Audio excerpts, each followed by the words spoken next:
simplify root 80 minus 5 root 45 plus 6 root 20.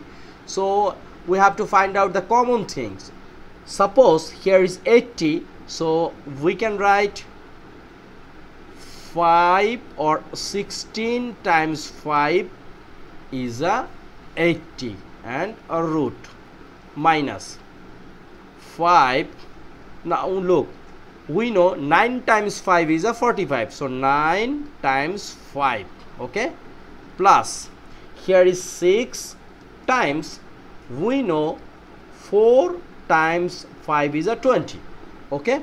Now look, this 16, this 9 and this 4 all are perfect square, so we can write 4 root 5 minus here is 5 times root 9 means 3, so here is root 5 plus 6 times 2 because root 4 is a 2 and here is a root 5.